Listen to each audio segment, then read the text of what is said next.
Good morning. My name is Michael Burnside, and I'm the 2015-2016 Sheridan Student Union Board Director's Chair of the Board. Despite having 45 registrants for this meeting, we regret to inform you that because we are unable to meet quorum, we are unable to hold our annual general meeting scheduled for today. We will be releasing a press release before the end of the business day today to inform the students of a rescheduled date and time in the future meeting.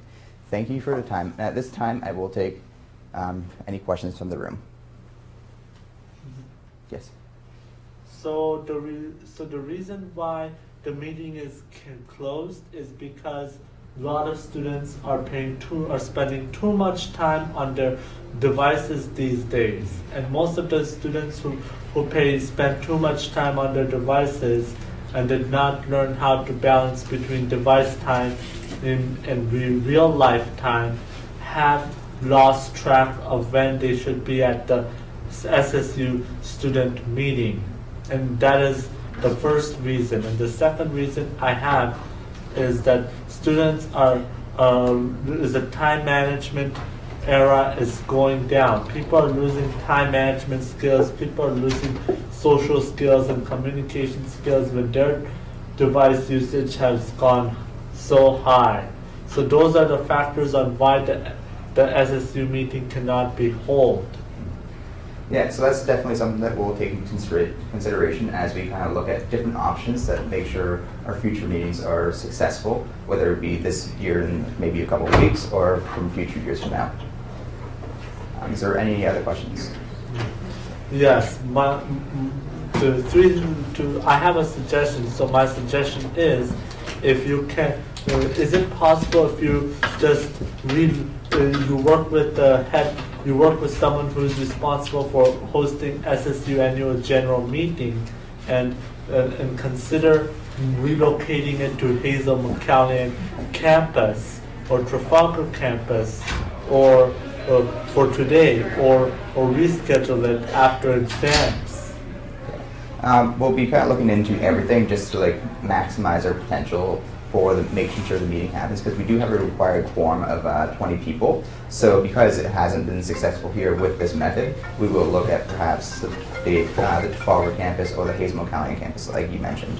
Yes. So yeah, to add to that as well, last year AGM was held at the Trafalgar campus, but as student union we have to make sure that every year it's held at a new campus, so we have to change location every year, and we made sure that we had enough registrations. So like Michael said at the beginning, we had 45 students registered, but despite that no one really showed up except you guys, so thank you for making the time to actually be here. All right, anyone else? Mm-hmm. Awesome. So we won't be addressing any issues today whatsoever, and we'd like to approach the meeting with? More or less, we won't be addressing pretty much anything. We can definitely look at things if there's anything you would like to look at, but we're just not legally bound in this meeting anymore. So even if we ran the meeting, it wouldn't count as a meeting legally. And so the meeting will adjourn and be rescheduled for another date for this Yes. this cycle of our student union meeting? Yeah, because we do have to have a general meeting between now and May 1st to be able to legally get things done, like our audit, which is one of the key points that we kind of had this meeting for, just to make sure that everything's financially good, students have the right to voice their opinions and different things, and we really want to give students that opportunity, and right now we just can't do that. So legally we need at least 20 students in attendance. Thank you.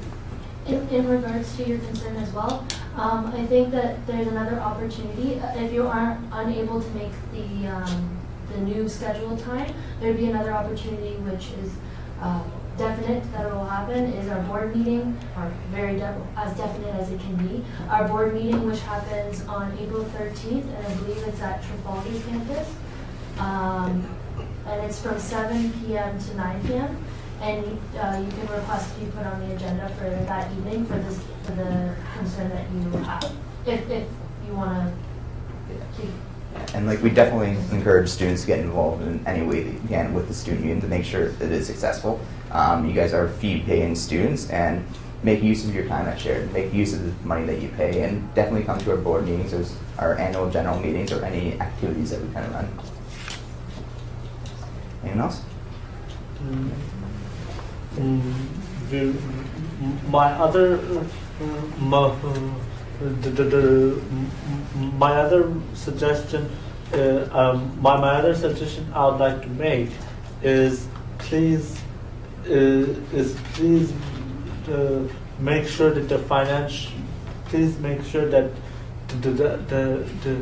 the students, middle class students, international students get free education. International students and learn how to behave properly in North American classrooms. The other suggestion I would like to make to Sheridan College is please transform, please support the OSAP funding and the OSAP student access guarantee, and because most of the students like us are middle class families.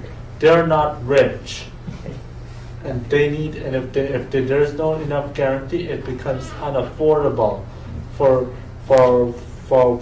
students to pay for tuition. And not every student is the head of the household. That's definitely a very valid point. We do have a lot of initiatives that we are working on within the student union for individuals like that. We do have lots of different areas, but I'm going to wait until we have our official AGM to kind of really talk about various different things like that, so that everyone has the same chance for all the different information. Yes. Yeah. Okay. Well, I guess thank you for coming out. We do have some free lunches for individuals who did show up. So that's the positive end of this. So let's go from there. But other than that, I appreciate you guys all coming in, and hopefully we'll see you in a couple weeks.